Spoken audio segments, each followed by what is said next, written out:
when the weekend was through, the first question, I thought it was a question, was my cousin's writing, and it wasn't a question. I kept it. It said, "I will never speak again." She had such a wonderful time at the silent retreat. And her daughter was with her, and the father was not, but he was making bets that they would not be able to keep silent. They stayed in the same room, as they always do, and they didn't talk. There's something precious about not having to make other people comfortable, and just to be concerned about your own inner peace and quiet. Some ladies who were corporate executives came to one of the retreats, and at the feedback time on Sunday, one of them was the first to raise her hand.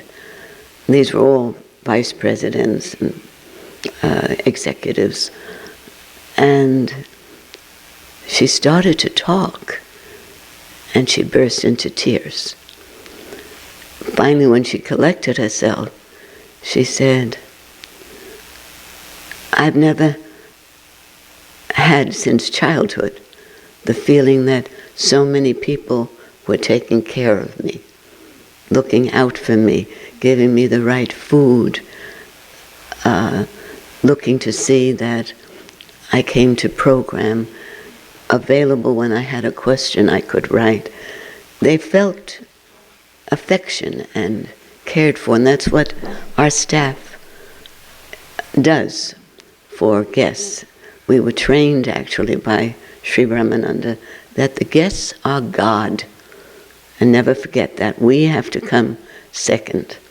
Once in a while, there's a newcomer on our staff who hasn't been with us long enough to see how we treat the guests.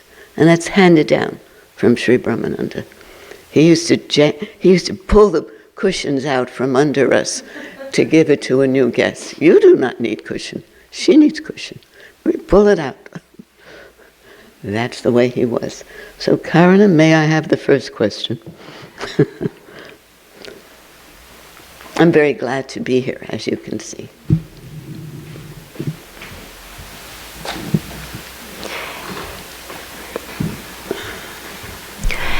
In my life, I have been given two spiritual names, one at birth and another as an adult, and also chose one connected to what is most important to me.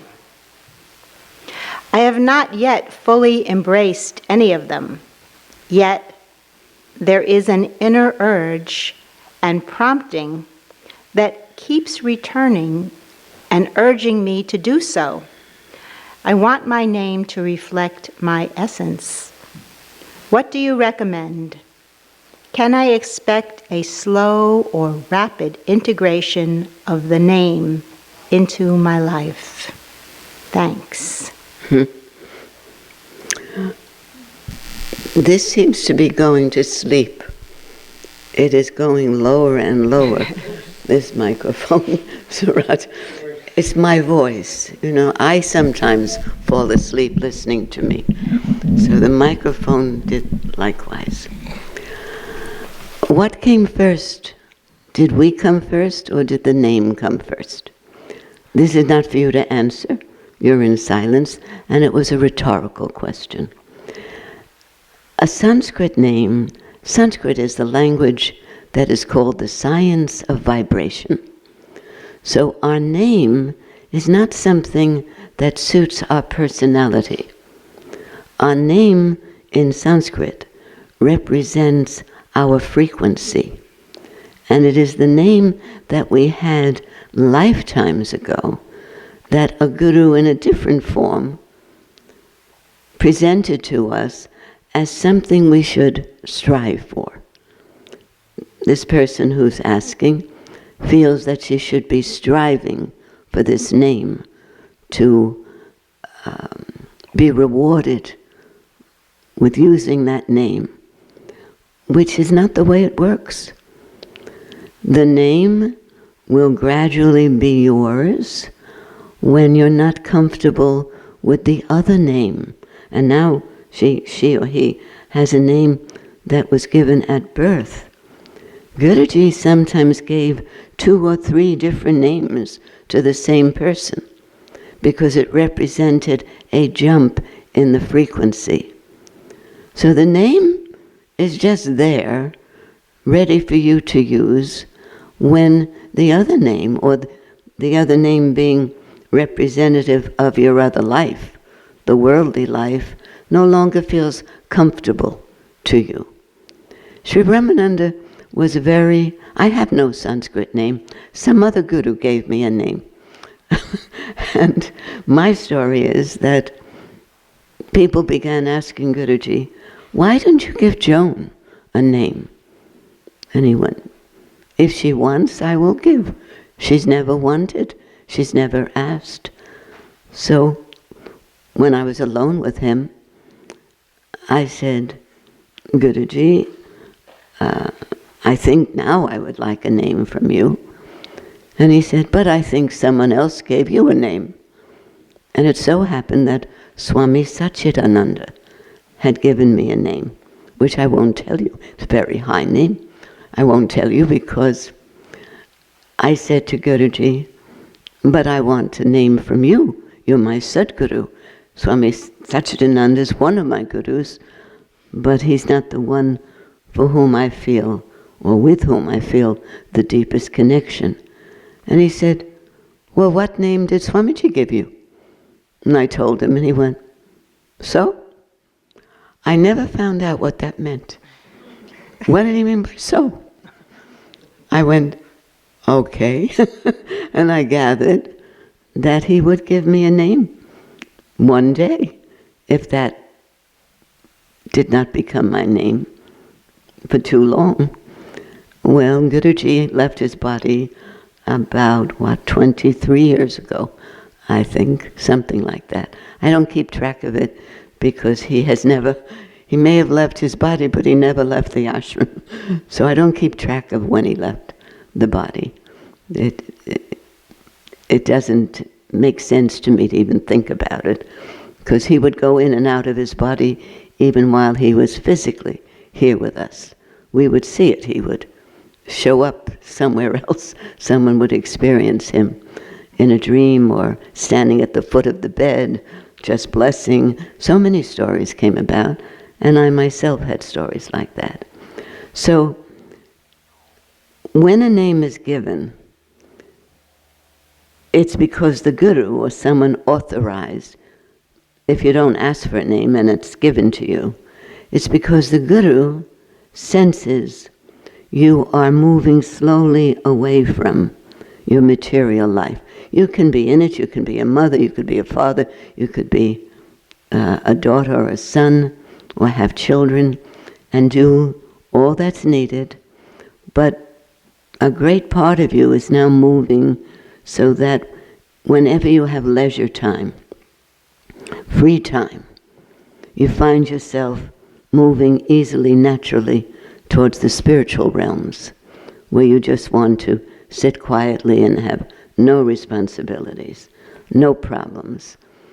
And you're not even interested in television or going to movies or your telephone or texting.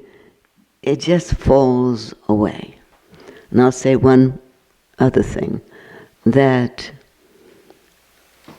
when our son was at the point where he was graduating from high school, he was very bright, and he had been accepted in a very renowned university. I proudly said to Guruji, who was our son's guru since he was 6.5, I proudly said, Brett has decided he wants to go into law. And I thought Guruji, whose father was a Supreme Court judge, would be pleased that it was a noble profession. He said, no, He will not like anything. I said, you mean he won't like law? I said he will not like anything. He is monk. I said, monk? He doesn't feel like a monk. He's very interested in ladies. And Guru said, for a while. But one day, he will move from job to job to job because he will not like anything. This is the lifetime he's just completing karmas. He gave him the name of, well, I can't remember, was it Buddha or Socrates? Dharmadev, where are you? Is he here? Did Guruji name bread Socrates or Buddha? Socrates, I think. Socrates. Our son said, never use that name in front of people. It is too high a name. But today, he's 60 years old. He doesn't like anything. He's supporting himself by going for jobs that are not for profit and that help people. He likes to help people if he's going to work, but not really interested. The interests, after a while, fade away. So it's not a matter of choosing a name. I remember the question of selecting which name you like better. It's a matter of you being ready to assume that name again, or to move up into that frequency more than you're on your worldly frequency. Sometimes, now I don't want you all coming for names, because I'll have to say you're not ready yet, because it'll be coming from this, but over 140 people have come and said they felt ready for a name. Only 2 of those 140 said to me, I don't like that name. I said, well, it means you're not ready for any name. It's not a matter of liking or disliking. It's your name. It's your name. It's your frequency. And when Guruji announced to the group, Ma Saraswati Devi is now Ma Chidananda. And we said, fine, because it meant that she had moved into a different dimension. And it wasn't long after that that she left her body, quite prematurely, we felt. But he was preparing her to be in that milieu, that feeling, at the time she left her body. So it's, if you think it's a matter of choosing, just wait and it will be chosen for you. Someone will just call you that. There have been miraculous stories about names so that people understood that was their name. So if you're not satisfied with the answer, you can write another question and give it to me before the session is over, or email me. But if you're really fixated on a name so that it's bothering you, so that that's your question, it means you have to go back to meditation, where there's no name. If you can remember any name when you first come out of meditation, you haven't been in meditation, because your identity disappears and you feel like just pure light. No name. I'm looking to be no name. I would like to see when I can't remember Joan, or that other name that Swamiji gave me, or the name that someone called me recently. I don't want any identification. I want to be just beingness, light.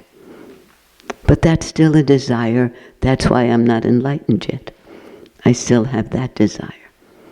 You have to find out when I'm joking and when I'm not. Because Karuna usually laughs, but she didn't today. She's very serious. But I meant that, The highest state for you to be in would be for an authentic guru to say to you, you don't need, you are beyond. Beyond, beyond, beyond. Okay, second question. What's nice is nobody can say, no, you didn't answer my question. You can write that to me. But that was an answer that he has given. What I'm doing today is just repeating either what I remember that just comes out, or something new is coming that is still not from me. He authorized different teachers to transmit for him, and I'm one of them, which is no great honor to be a radio. You know, he said you are a radio television set. Nothing wise is coming from you. That's all coming from the universe and beyond. All nonsense is coming from you. He didn't say that, I just said that. All right, second question before I get into trouble. To transcend, go beyond emotions, do you suggest feeling the feeling, witnessing the feeling, or something else? I like questions like that. I should just say something else.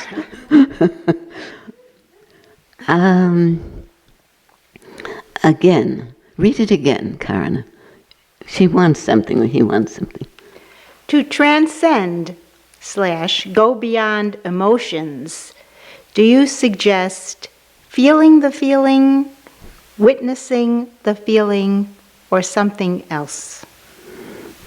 Well, there's something else I would have to discover, because right now I have, from my own experience, seen that if we want to go beyond emotion, which is always based on memory, conscious memory, unconscious memory, we have to be totally beyond thinking and beyond worrying. We have to be beyond time and space, and that can only happen when we're not trying. Remember, trying to feel the feeling. The minute there's someone trying, an entity trying, the ego has entered in that wants something. The ego wants to be beyond feeling, beyond emotions. So anytime you find yourself trying, making an effort to go beyond feeling emotions, you're only creating another emotion of frustration, because that can't happen on the level of the mind. We're in trouble because of the mind in the first place, and now we're using the same mind to get out of that trouble. It only deepens the trouble, like quicksand. You go deeper and deeper. Our teacher and ancient seers from 5,000 years ago said the only way to transcend the relative plane and the thinking mind is to move first into the witnessing state, in which we're just witnessing. We're not thinking, we're not planning, we're not worrying. We're just watching the thoughts and the feelings and the sensations. The only way to transcend emotions which come from the thinking mind is to move through the witnessing, and I'll demonstrate in a minute, into the state of effortless awareness, effortless witnessing. In the beginning, we're making some effort. No, I don't want to get caught in emotions. I just want to witness. And most of you attended that recorded session of the witnessing. How many did here? So you learned a lot about witnessing. Those witnessing CDs are very popular. There are at least 1,000 albums out there circulating, gifts or purchases, but they're out there. And the beauty of learning the practice of witnessing, which you can practice. In the beginning you have to say, I'm just going to watch. No, not thinking, thinking I'm postponing. I'm just observing the thoughts that are coming and going.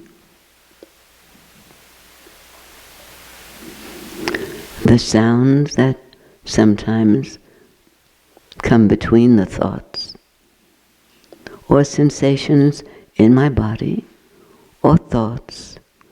I'm simply observing where my attention is attracted. And I'll give myself what could be a sad thought that, let's say my father passed away when he was 58. And now I'm hearing some vibration in the room. I'm hearing distant bells. I was aware of that sound. Now other thoughts are coming about my mother, but I heard that door in the back. Someone shifted in the room. What happened to the emotions? I had emotions for maybe 2 seconds before I became aware of the next thing that attracted my attention. So my response, I'm not so old that I forget the question, I remember the question. My response is the witnessing, but the witnessing has to be done from second to second. You can't say, I'm going to reserve 15 minutes for witnessing so I get rid of the memory of that boyfriend. For 15 minutes, you're in great condition. The second you come out, there it is again, the memory. So you have to be vigilant. You have to be earnest. You want to retrain the mind to think only what's necessary, not what's unnecessary, because that interferes with your enjoyment of life, with your functioning in life. Memories from the past, thinking about what to do about a problem. How can you function in the now and enjoy yourself? I want you to go back. It took me a while. I've been with these teachings 53 years. It took me a while, but it's a matter of being very earnest, that you love life, you don't want to give up your children, they're beautiful. People send me pictures of their children. I've got 1,900 godchildren, and I love them all, and you should love them too. But there will come a time when they will be adults, and they will break your heart by saying, oh, Mom, I've decided to move to Australia. They break your heart. Unless you have been preparing yourself to enjoy in the moment, but not dwell so that you want that pleasure again and again. When you're with them, enjoy them. But be prepared. Overnight, they're going to be shaving. The 4-year-olds are going to be shaving. Or the hair is going to turn gray on that 4-year-old, because time passes like that. And you have to, in a sense, prepare yourself so that you don't cling to the world of time and space. You don't cling to attachment. Nothing wrong with attachments. I have attachments still. But there's no clinging there. And the way to avoid clinging is to avoid thinking about them. When you're with them, be totally with them. Love them to pieces. But when you're away from them, drop those memories. That way you allow them to be free when they need to be free, and allow yourself to be prepared to be free when you most need it. Just raise your hand if that answer was clear to you. Raise your hand. Hi, you have to encourage me, because there are a lot of questions in there. I may get discouraged. So the answer is my experience and the experience of all the ancient scriptures and the sages who took part in those scriptures was that the way is through witnessing, because that quiets the mind. You cannot be thinking and emotionally involved and witnessing at the same time. Not possible. Can't do both at the same time. So you have to work at this. So the answer is witnessing, as stated by all the enlightened beings, is the easiest way, the best way. And that has to be done with vigilance. You have to be aware all the time. Either you're thinking and making trouble for yourself, or you've moved to witnessing without even making an effort.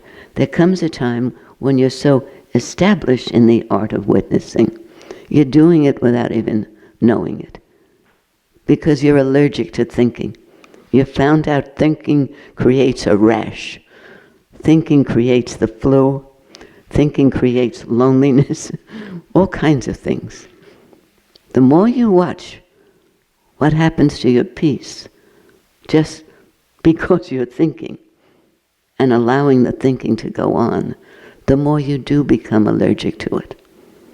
You think only when necessary, and when it's unnecessary, you feel it because your body becomes tense, and you do have those emotions. Okay, number 3.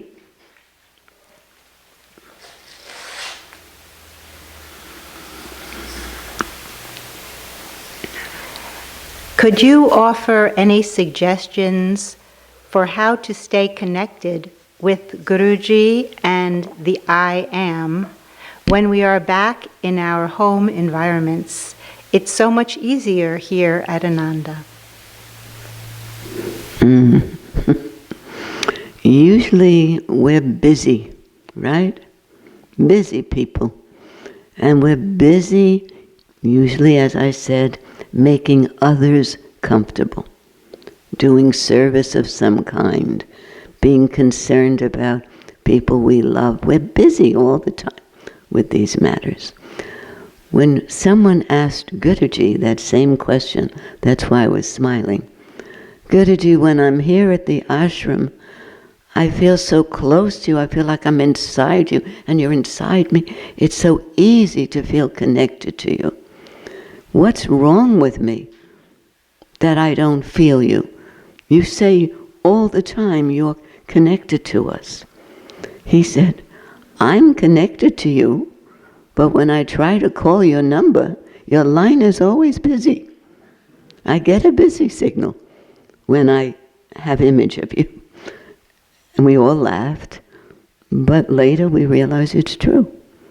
How can we feel that connection? That connection, that's not to a physical person. Guruji, I was with him 30 years. He didn't look like that when I first met him. He was in his 40s. In that picture, he's late 50s. And I think even maybe later. But I met him when he was 45. I know because I took him to the immigration office. And his birthday was there. But he didn't have to give his right birthday, it's true. But he was in his 40s. That was easy to see. After that, I've got 1 million images of Guruji.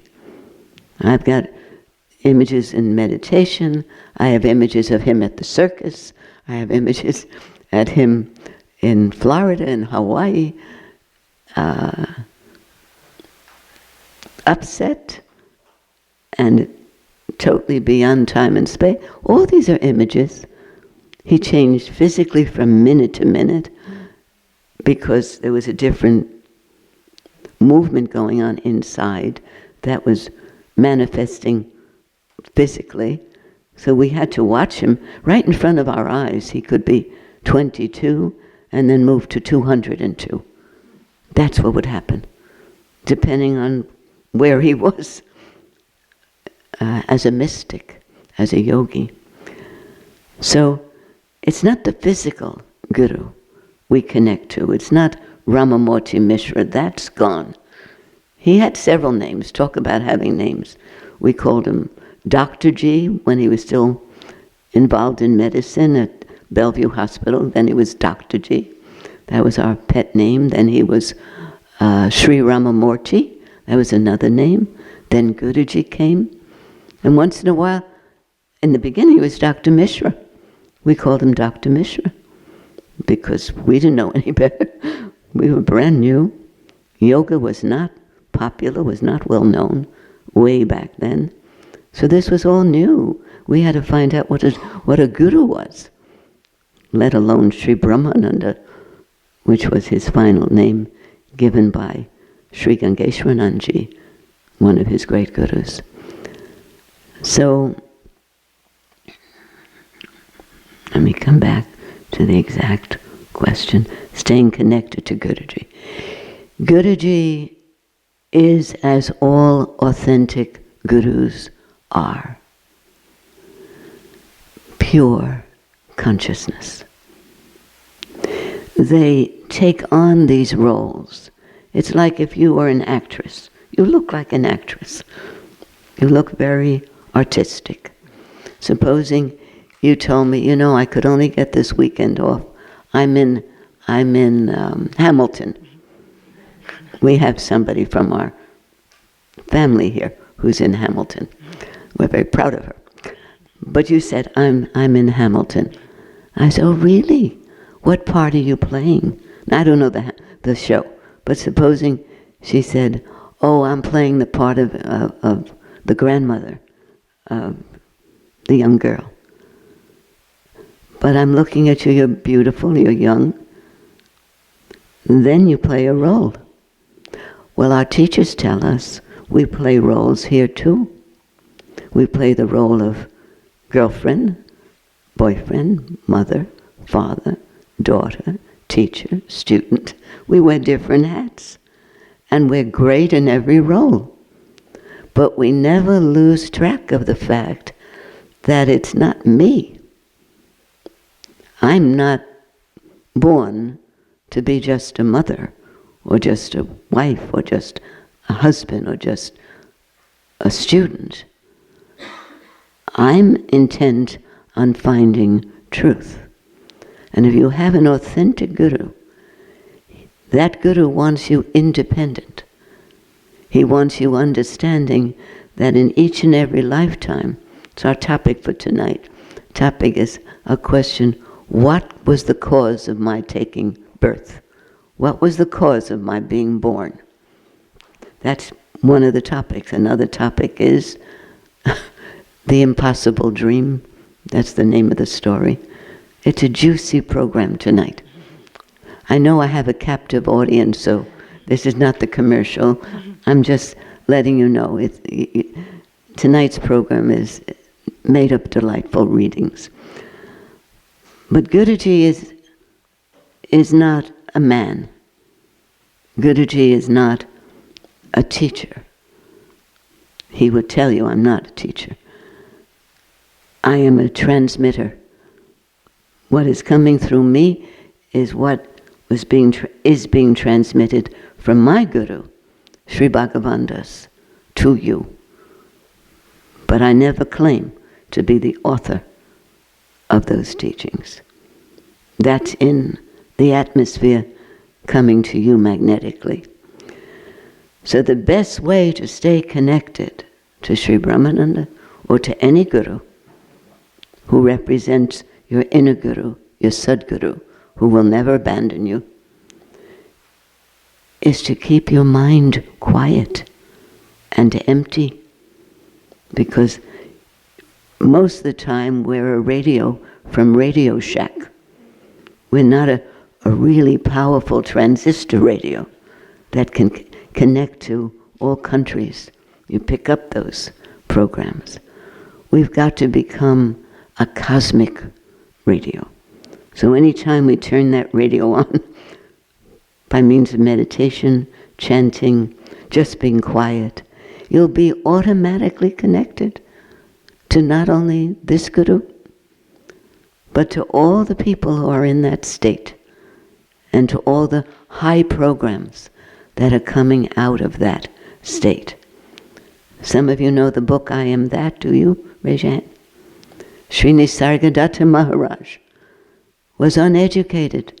He went up to maybe the 4th grade in school. But once he was enlightened after only less than 3 years, by being with his Guru part-time, he was connected to all the knowledge in the universe and beyond. Our teacher, who was a great scholar, knew him. And he said, after his enlightenment, he spoke as a scholar. He knew everything scholars knew, and more. Because we are connected with one another through radio waves, not through memories. How many of you have ever thought of someone whom you hadn't seen in years, and then very soon after you received a phone call or a visit from that person? Oh, come on, maybe you don't remember, but it's happened to you at least once. And that just meant at the same moment you were both in a quiet state, in an empty state. And so her yearning or his yearning connected with yours. That feeling connected with yours. And so one of you was drawn to the other. Or you had a premonition, because you're at that time when the mind is clear, we're attuned with everything that's going on. And so you might have picked up that that person had planned to surprise you. And if you're a nice person, you won't let her know you're not surprised. She's surprised or he's surprised by the fact that you both had that feeling after years of not thinking of one another at the same moment. That's how radio waves work. To this day, when certain things happen, like somebody brought me 3 white roses, not white, cream roses, the other day, unexpectedly. It wasn't Mother's Day, it was unexpectedly. But 3 cream roses. Who used to get me 3 cream roses? Goodie, once in a while. When he was really pleased with me, like when he left me home and took 10 others on a trip to Ibiza, and he left me to give the program, and I was okay with that, he came back with 3 cream roses. Not that I had done anything, it was good that I knew he needed me to do that, but that I was okay with it. I understood it. And he brought 3 cream roses. Well, I think those 3 cream roses was because of the silent retreat. He wanted to put me in good condition, connected with that. I thanked the bearer of the roses, but I knew where they were from. How many people bring you 3 cream roses? That person did, connected to me. So you want to be connected, quiet your mind, and return to your pristine form. Our real form is one of power, omnipotence, omniscience, full knowledge, and what? Omnipresence. We are present everywhere as consciousness. Some of you are not going to remember anything I just said because I just made you drowsy. The truth is healing. You're not sleepy, but it's very healing. The best word I can find. Things were healed within you, hearing words of truth that connected you to your real state of being. This is not your real state. Thinking and worrying and wondering and frustration. No. Your state is how you are when you're in a state of effortless witnessing or a state of effortless meditation in which time and space. Is that Dorothy? I recognize her cough. You may not be talking, but you're coughing. Dorothy, I'm so glad to see you. Dorothy hadn't been well, but she was determined to come to these programs. You are connected to the Guru all the time. All right, what was I saying? Dorothy. What was I saying? You're saying Dorothy, yay, she's here Before that, Karana. Yes, I know. Before that, where was I? It was about connection. Ah, thank you. See, when you sit in the first two rows, it's not easy to go to sleep because I can see you. So they were wide awake. They were saying the third is omnipresence. You don't have to worry about not having met your physical guru. You're connected. If you're here today at a silent retreat at an ashram named Ananda, the bliss, the house of bliss, the state of bliss, Ananda ashram, you have had a guru before.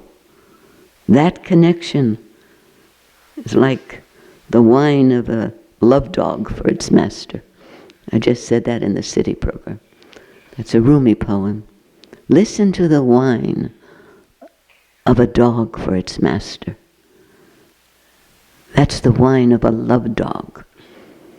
Our masters are love dogs. They yearn for us.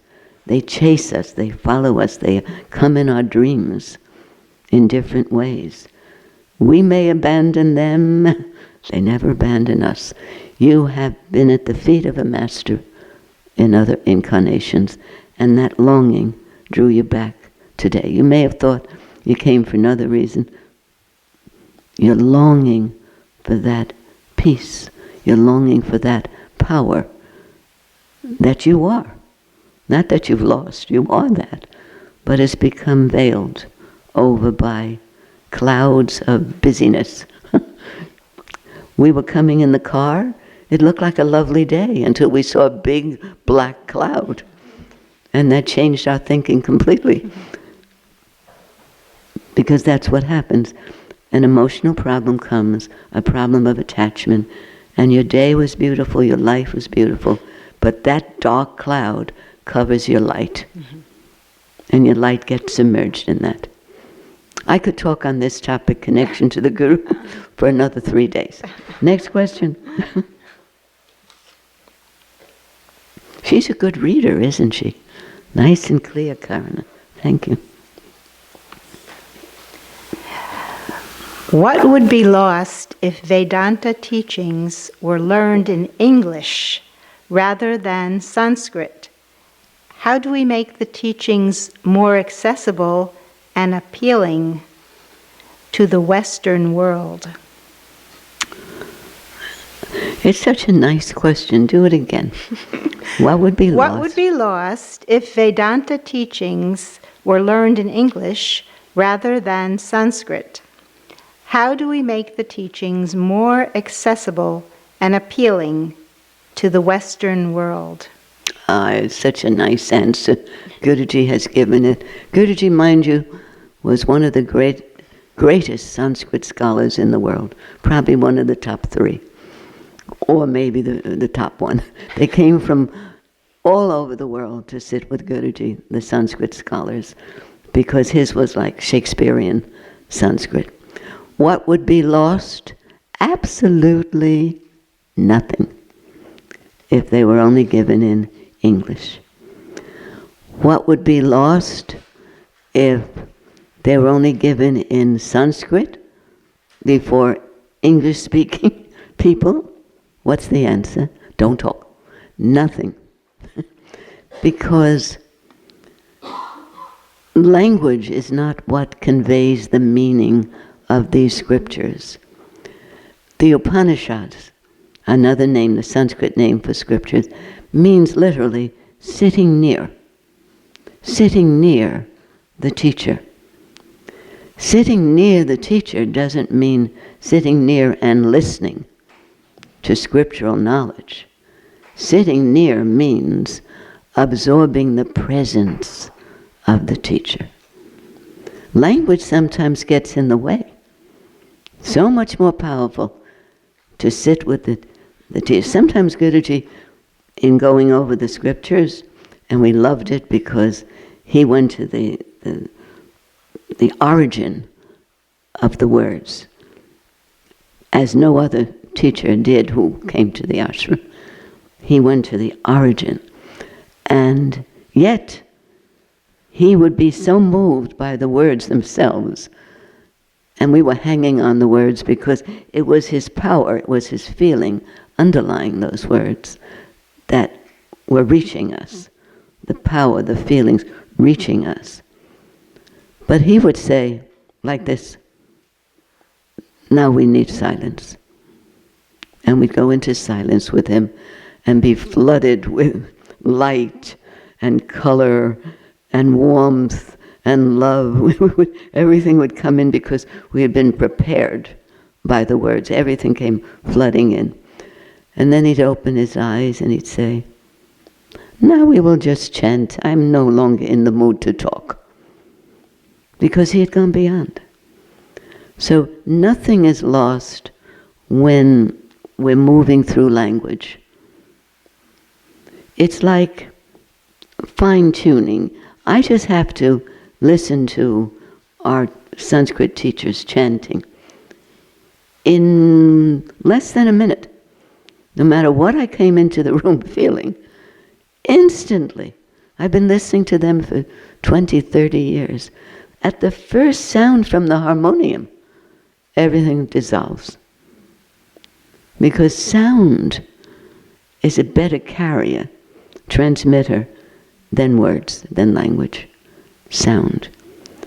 True, Sanskrit comes the closest, because that's the science of vibration. Many of us, I don't know Sanskrit at all. Guruji said, I got fed up with it last lifetime. It was up to here. He said, but you love it. I said, I love to chant it. I love to hear it. And Bharati tells me I have unusual pronunciation. Very good for someone who doesn't know Sanskrit. So she knows it's from other lifetimes. But all we need is just the sound of the Sanskrit to bring us back to that time, that state we were in when we were first learning that language. Guruji always told us, nobody who comes to the ashram are learning Sanskrit for the first time. They're being drawn back to this ashram, those who are studying Sanskrit, because they have a deep love of it, and they couldn't stay away. Our ashram is unique in that all the teachers and the students of our teachers are getting it directly or indirectly from the atmosphere here. So to answer the second part of the question, how can we make them more accessible, or feeling and loving and whatever? You have to be that. You can, even if you were teaching kindergarten or second grade, and you said, Joan, these children are impossible. They gave me the worst in the school. I said, really? I had them last year. They were lovely. Why are they misbehaving that way? We send out what we are, and we receive what we are. That's how it works. If you are sending out tension and stress, anxiety, and meanness, that's what you're going to attract magnetically. If, on the other hand, you're becoming more and more meditative, more and more the witness, more and more quiet within, you'd be surprised how many lovely people you'll be attracting. You will call me and say, it's too many, I don't want to. Too many women coming, too many men coming. I don't want to. And Guruji say, you're like honey, to the bees. Come together. So you have to be that in order to transmit that. That's how Guruji would have answered, and that's what he just did. You have to be that. You have to be that, to attract that, and to transform that. See, I felt Guruji so present, I don't feel like talking anymore. But go ahead, next question. it hits you like that. You want to drink in that moment because it only can come through the silence. I stopped talking for an instant to feel it, and my eyes are full of tears. And I realized that's not an answer that I've ever given. You want to be that, then you have to become that. You be that if you want the language to convey that, and if you want it to reach people in such a way that they're transformed by your presence. Be that. Doesn't have to be always that, but be as often as possible in your real form. And you can be the reason why the world begins to change. It has to start very near. Yes, they're not going to get harder, are they? No? Okay. Go ahead. How can someone with large work responsibility and stress connected to addictive behaviors, substances, food, sex, digital media, how can someone with large work responsibility and stress connected to addictive behaviors break free from mental addictions while maintaining productivity in work life? The answer is every minute. How can you break free? You have to do it every minute. Because we all, especially in this age of technology, I'm sorry, but there isn't a person sitting here who's not addicted to one of those things. One of those things, the computer, the telephone, what else is there? The tweet things, the Twitter. I know you don't think you are, but you ever walk down a street and see how many people? It's a wonder not everyone is run over. Because you're always on the phone, or you're, texting back, or reading the text, as you're walking, reading the text. We're addicted to something. And even if it's not the technology, the atmosphere surrounding us, these days, the technology, I promised I wouldn't say his name, but you know whom I'm talking about. The person running, for the presidency. Just his vibration causes me to go into my meditation room.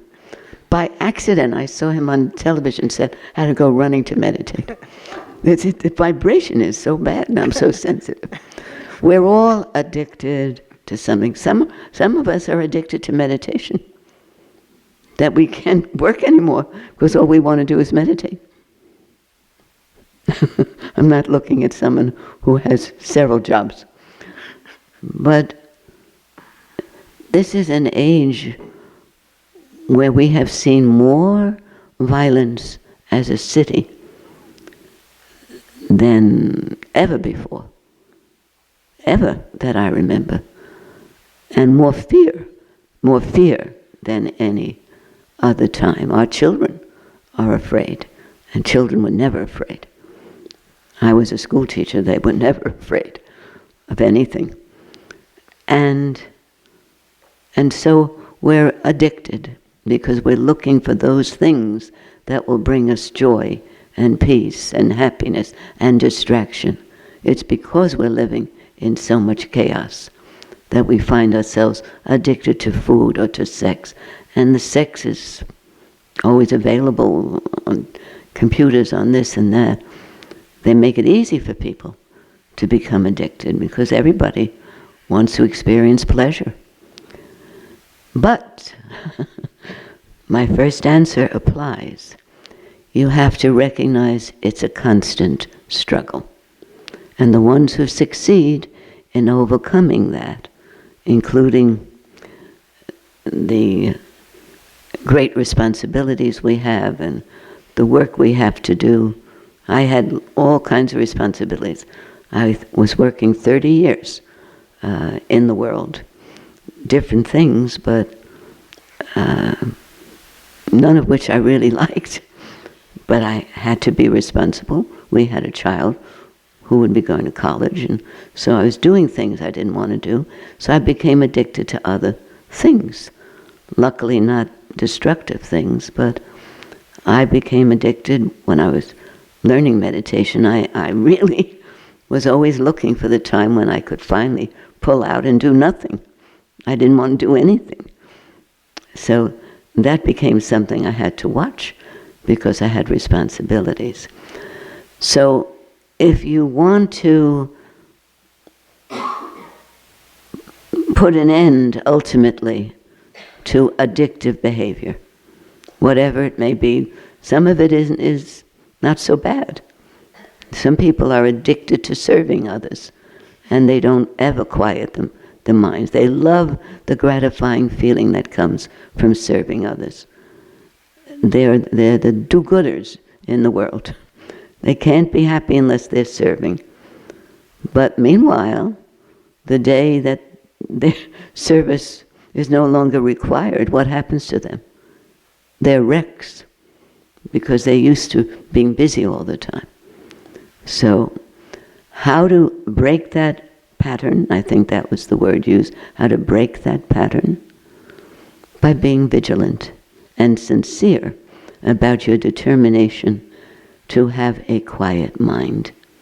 Without a quiet mind, we're all doomed to live out the same incarnation we had last time and look forward to the same addictive incarnation that's coming. We have to break the pattern that our mind has become accustomed to.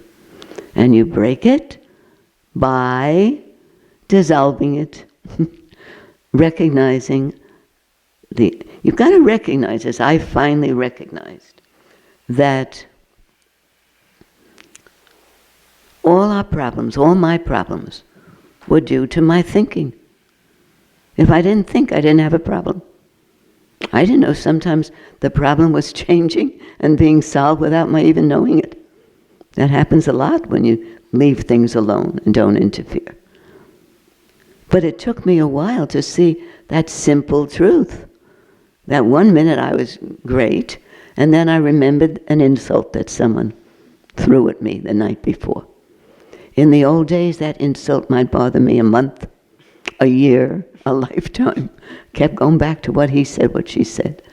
Now, because I'm so disdainful, suspicious, allergic to thinking about problems, as soon as I'm aware as a witness that I'm having trouble breathing, or there's a tension here, or my back is, but I know it's because of unconscious or some semi-conscious, subconscious, or conscious thinking going on.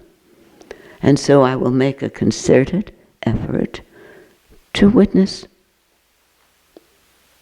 Usually, suffering from anything doesn't go on longer than a minute or two.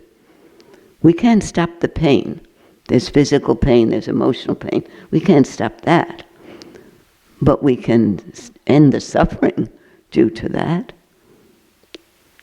When you get to be my age, there's usually some physical pain going on somewhere. I could be busy all day long, checking into this pain and that pain and this pain and that pain. Some people do. In their old age, that's all they do. That's their social life, going to the doctors. If they don't like the doctor, they stop that doctor, no matter how good he is, because they want to talk to that doctor. Usually people who talk compulsively are like that. On the other end of the spectrum, there are people like Sri Brahmananda who they don't care how long they go on talking. They don't care if people respect them or not. They don't care if people are not responding or not. Because I wish I could have my usual dialogue with you. Because there's no ego there wanting to stop that speech. Why would we want to stop a flow of speech?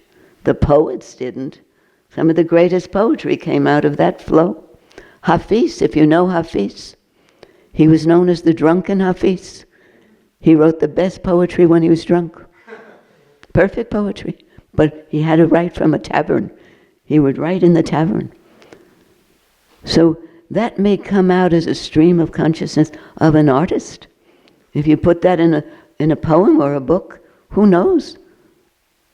It might be recognized as genius. They just don't care. If my Guruji cared whether someone thought he was talking too much or not talking enough, he wouldn't be my Guru. He could go on for hours, non-stop. One night, I have a witness, he began the program at 7:30 and ended it 7:30 the next morning. We left, we took a shower, we took a nap, we came back, he was still talking, because he was in that state. And everything was rolling. Didn't make sense a lot of times. It was just a stream of consciousness, but never were we happier. We just sat there taking all the, like Rick, he didn't know what I had asked. He's sitting there with a smile on his face. He's just happy to be here. On some level, it's all going in, and it will come back to him later, subliminally. So, if it's due to some neurotic compulsion, a therapist can help you with that, because that may be due to your having had to repress your speech. Sometimes people, when they're called upon, they get a very tight feeling in their throat or a tight feeling in their chest. That was the same feeling they had as children. They finally went back when people told them to keep quiet. Nobody's interested in that. You just keep quiet, the others can talk. Whatever you were told. Damage was done. So when you find yourself in friendly company, loving company, you just go on and on and on and on. But the underlying problem is still there. You're going on and on because you haven't released or been in touch with those feelings since you were brutally condemned when you were only 6 years old or 7 years old. People told you you were stupid or immature, or there was something wrong with you, you talk crazy. But some of our greatest artists were called crazy. Greatest writers were called crazy.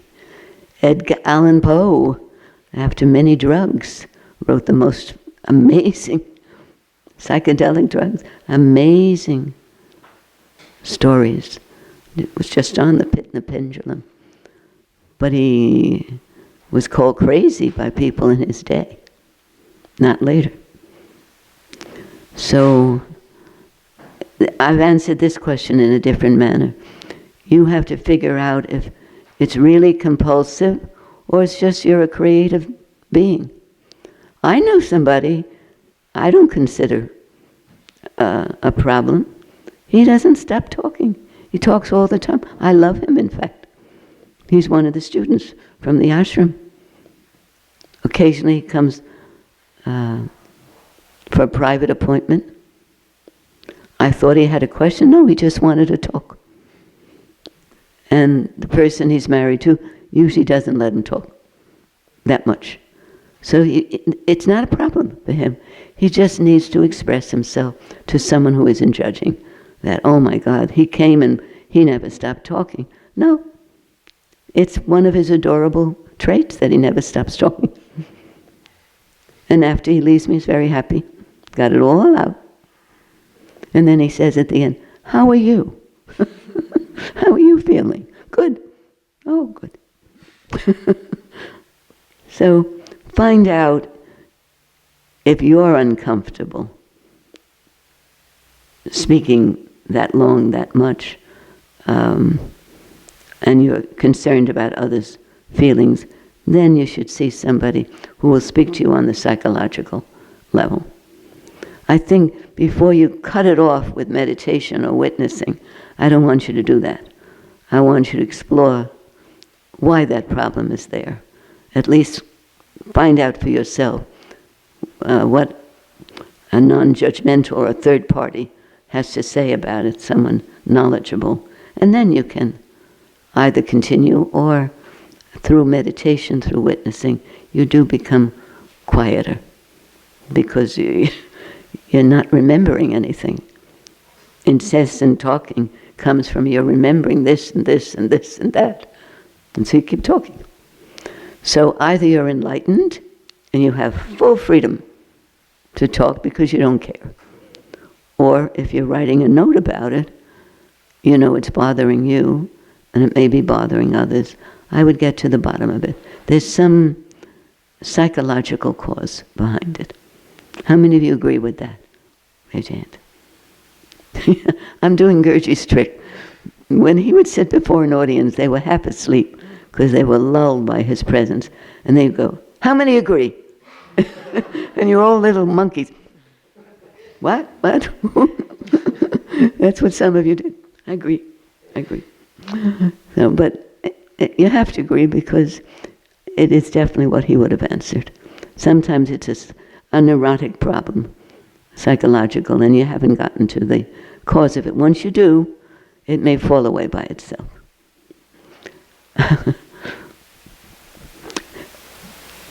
Oh, you're back. Yeah. We took a question, but I didn't say anything important until you came back. So take another one. I think that the dinner is at 5 or 5:15. 5:15. Surat said 5:15. Okay, so we have time for one more question. Going. Yes. How do you know that you are in a witnessing state? You only know afterwards. You only know afterwards when the mind comes back. You know when the mind comes, and if 5 minutes have gone by, the witness cannot witness itself. So, if the mind is there, and some time has elapsed, you know you're in the witness. Time disappears when you're in the effortless witnessing or the effortless meditation.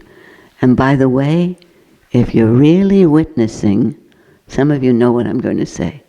You don't care if you know it or not.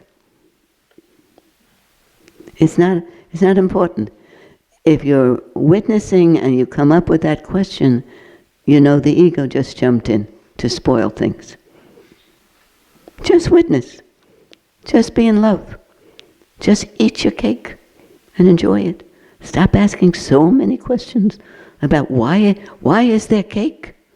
There's supposed to be an ashram. Why is there cake? Is it a vegan cake?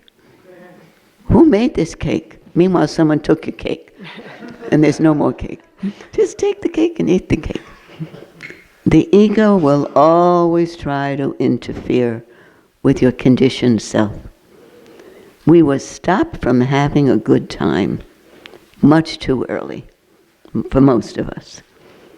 And so we have forgotten how it feels to be absolutely free.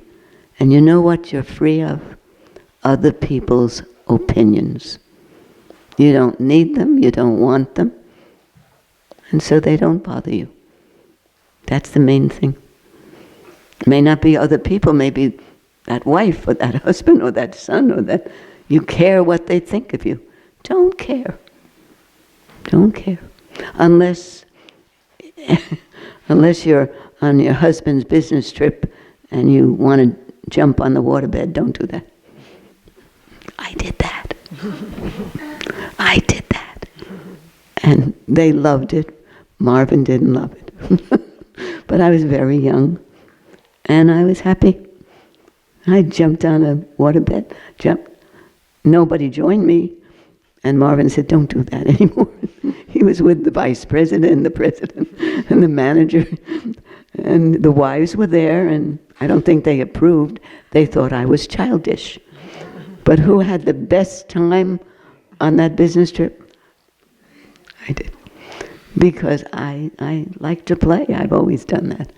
And when you're in the arts at all, you tend to be much freer than people not in the arts. You're just different.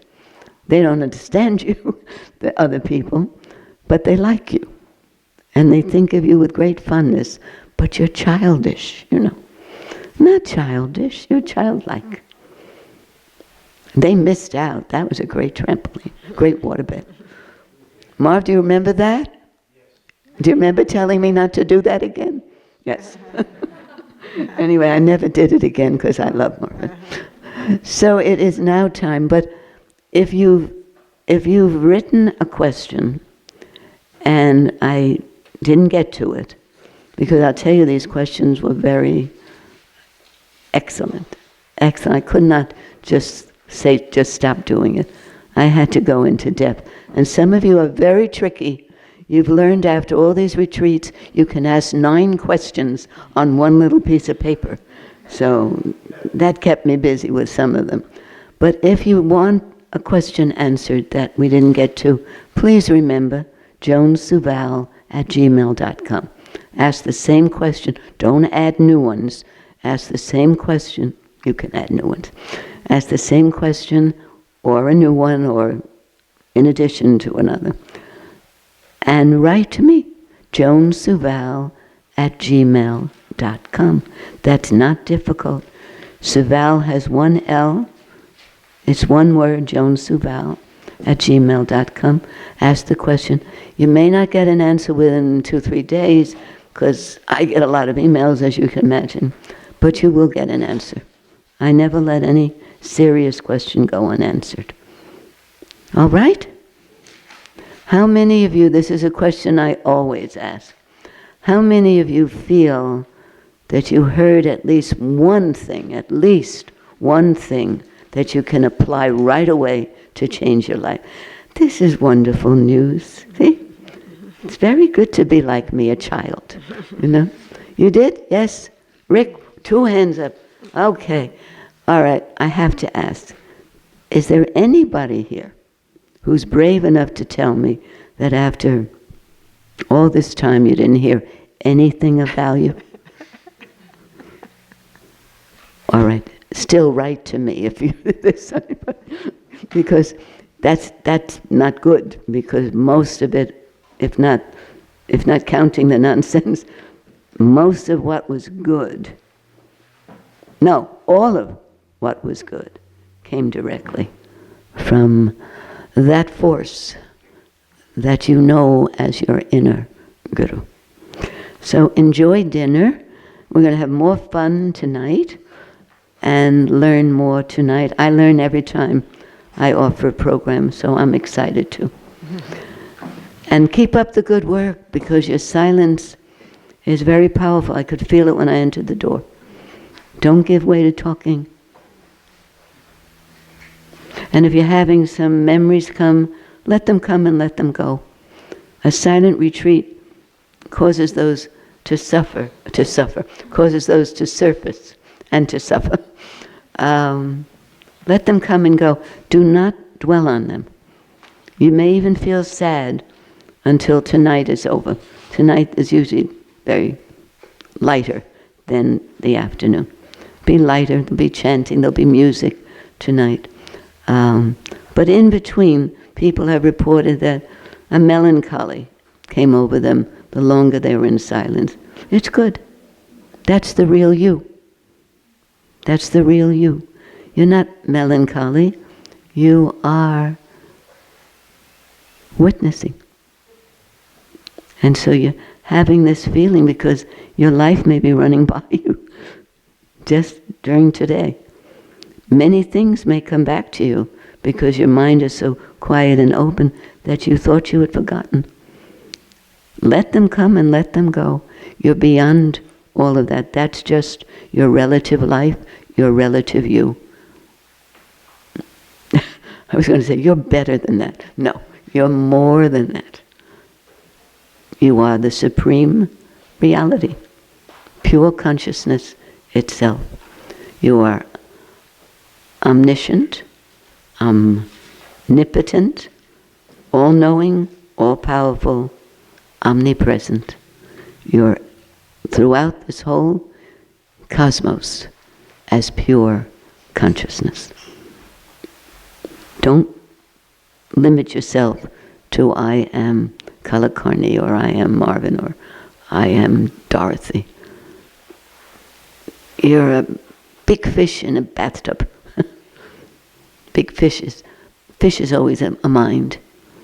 It's always, if you dream about a fish, you're dreaming about the mind, or you're feeling as the mind. I better let you go. I told you I can talk forever. I should see a therapist about that. Thank you. You're welcome. Thank you. All right. Up there. Directed up there.